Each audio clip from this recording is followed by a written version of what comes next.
저출생 대응 수석 유혜미입니다.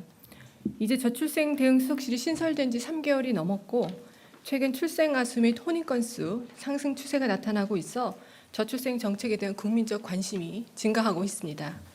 오늘 브리핑에서는 최근 출산 숫자의 의미와 영향 요인, 준비 중인 저출생 보완 대책, 인구위기 대응을 위한 인구전략기획부 설립 추진 현황 등에 대해서 설명드리겠습니다. 지난 23일 발표된 24년 8월 출생 아수는 2만 98명으로 전년 동월 대비 5.9% 증가하여 8월 기준 증가율로는 14년 만에 최고치를 기록하였습니다. 또한 그간 계속 감소하던 8월 출생 아수가 10년 만에 증가한 상황입니다. 7월 출생 아수의 경우도 2만 601명으로 전년 동월 대비 7.9% 증가하여 전년 동월 대비 증가율 기준으로 11년 9개월 만에 최고를 달성했습니다. 또한 7월과 8월 출생아 수가 2만 명을 상회한 것은 계절 효과가 있는 올해 1월을 제외하고 작년 4월 이후 처음입니다. 요약하자면 2분기 출생아 수가 8년 반 만에 증가한 데 이어 7월, 8월 출생아 수 증가세가 이어지고 있어 합계 출산율 반등에 희망이 보입니다. 더욱이 출산으로 이어질 수 있는 혼인 건수가 24년 4월 이후 5개월 연속 증가하고 있고 8월 누계 기준으로 전년 수치를 넘어선 것은 주목할 부분이라고 생각합니다. 혼인과 출산의 시차를 고려할 때 출생아 수 증가가 올해에 그치지 않고 내년 이후에도 지속될 가능성이 높아지고 있다고 볼 수 있습니다. 이러한 출생 및 혼인 증가에는 이번 정부 들어 일가정 양립 지원 확대와 주거, 결혼 페널티 해소 정책 등 청년들이 원하는 방향의 저출생 대응 정책이 강화된 영향이 있다고 생각합니다. 23년 9월에 예산안에 포함되어 발표된 24년 저출생 정책을 보고 청년들이 향후 출산 시 일가정 양립, 돌봄 등에 있어 보다 많은 수혜를 받을 수 있을 거라는 기대를 반영한 부분이 있어 보입니다. 예를 들어 한 민간 연구원에서 24년 8월 20세에서 49세 남녀 2,000명을 대상으로 실시한 인식조사에서 긍정적인 평가를 받은 대표적인 정부의 저출생 정책인 육아휴직 확대, 부모급여를 살펴보겠습니다. 23년 3+3 육아휴직 제도는 올해 6+6 제도로 확대되었고 내년에는 급여 상한을 150에서 250만 원으로 확대할 예정입니다. 부모급여는 23년 0세 70만 원, 1세 35만 원을 올해 0세 100만 원, 1세 50만 원으로 대폭 인상하여 육아 비용 지원을 늘렸습니다.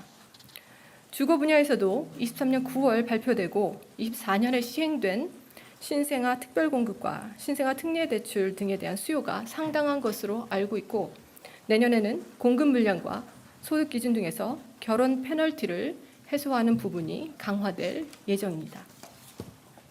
최근 출산과 혼인이 전년 같은 기간보다 늘어난 것이 반가운 일이기는 하지만 본격적이고 구조적인 반등으로 볼 수 있는지에 대해서는 기여 요인에 대한 철저한 분석과 추세 모니터링이 우선되어야 한다고 생각합니다.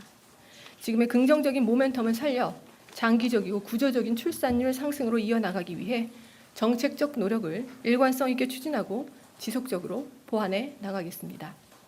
보다 근본적이고 지속 가능한 변화를 만들기 위해 가족 친화적인 문화가 사회 전반에 퍼질 수 있도록 하는데 국민 모두가 함께 해주시면 감사하겠습니다. 정부는 4대 개혁 과제와 함께 저출생 대응을 국정 최우선 과제로 삼아 총력을 기울이고 있습니다. 지난 6월 19일 저출생 추세 반전을 위한 대책을 발표하고 일가정 양립, 돌봄, 주거, 3대 핵심 분야를 중심으로 그 추진 상황을 매월 인구비상대책회의에서 점검하고 있습니다. 저출생 대응 과제가 제대로 시행될 수 있도록 내년 예산에 적극 반영하였습니다. 건전재정 기조에도 저출생 3대 핵심 분야 내년 예산은 올해보다 22.2% 늘린 19조 7천억 원을 편성했습니다. 지난 9월에는 일과 육아의 병행을 원활하게 하기 위해 육아기 근로시간 단축 확대, 육아휴직 기간 연장, 배우자 출산휴가 연장 등을 담은 육아지원 3법이 국회를 통과하는 성과도 있었습니다. 정부는 이렇게 핵심 과제를 차질 없이 추진하는 한편 임신과 출산 과정을 좀 더 세심하게 살펴 필요한 정책 과제들을 계속 발굴하고 있습니다. 오늘 말씀드릴 추가 정책 과제는 크게 세 가지입니다. 첫째, 유사산 관련 여성의 건강 회복 지원 강화 및 난임 가정 지원 확대. 둘째, 일가정 양립 우수기업에 대한 혜택 확대. 셋째, 인식 개선을 위한 육아 관련 용어 변경입니다. 청년들의 사회 진출, 결혼과 출산이 지속적으로 늦어져 2023년 여성의 평균 초혼 연령은 31.5세, 첫 출산 평균 연령은 33세입니다. 임산부의 연령이 높을수록 난임과 고위험 임신으로 이어질 수 있고 유산 사산의 위험도 높아질 수 있습니다. 실제 2013년 유사산율은 20.7%였는데 2018년 23.2%, 2023년 25.5%로 상승하였습니다. 현재 임신기 근로시간 단축 제도 등을 통해서 임신 초기 업무 부담을 경감시켜 유사산을 예방하고자 하고 있으며 만약 임신 초기 유사산이 발생할 경우 여성의 건강 회복 지원을 강화하고자 합니다. 자연유산의 80%가 임신 11주 이내에 발생하는 등 임신 초기에는 유산과 사산의 위험이 매우 큽니다. 임신 초기인 11주 이내 시기의 유사산 휴가 기간은 현재 5일로 유사산으로 신체적, 정신적 손상을 회복하기에는 충분하지 않았습니다. 이에 10일로 휴가 기간 확대를 추진하고자 합니다. 아울러 배우자가 신체적, 정신적 회복을 도울 수 있도록 배우자 유사산 휴가 제도도 신설할 계획입니다. 출산 연령이 높아지고 난임이 증가함에 따라 조산아도 늘어나고 있어 고위험 산모의 안전한 출산과 조산아의 건강한 성장과 발달을 지원하는 대책도 마련할 것을 추진하고 있습니다. 아이를 원하는 난임 가정에 대한 의료비 지원도 확대합니다. 그동안 난자가 채취되지 않아 난임 시술을 받을 수 없게 된 경우 지자체 지원금을 반환하도록 하였습니다.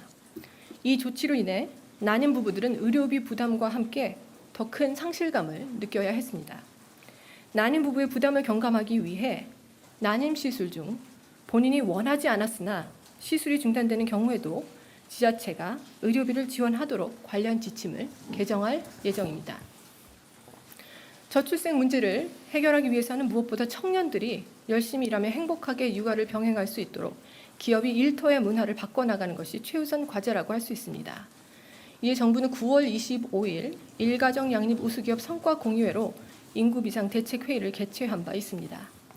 이날 회의에서 대통령께서는 일가정 양립을 지원하는 것이 기업의 경쟁력을 높이고 더 큰 성장을 이끄는 투자가 되는 것으로 일가정 양립에 앞장서고 있는 우수 중소기업에 대해 정부가 최선을 다해 지원하겠다는 의지를 밝히셨습니다.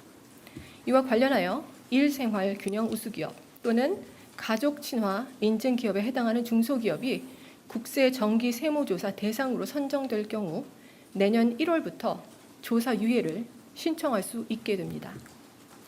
이러한 대책들은 10월 30일 제5차 인구 비상 대책 회의에서 보다 구체적으로 논의하여 발표할 예정입니다. 저출생 대응에는 결혼, 임신, 출산, 양육과 관련한 사회적 인식이 매우 중요합니다. 사회적 의견을 수렴하며 육아와 관련한 부정적 이미지의 용어 변경도 추진하고자 합니다. 예를 들어 육아휴직 대신 육아 몰입 기간, 경력 단절 여성 대신 경력 보유 여성으로 용어를 변경하자는 의견이 있습니다. 관련 부처 및 사회 각계의 의견을 모아 더 나은 용어의 사용을 검토해 나갈 계획입니다.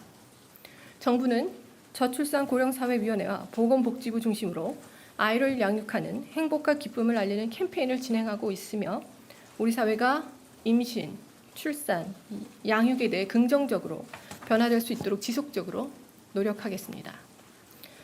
마지막으로 인구전략기획부 설립 추진 현황을 말씀드리겠습니다.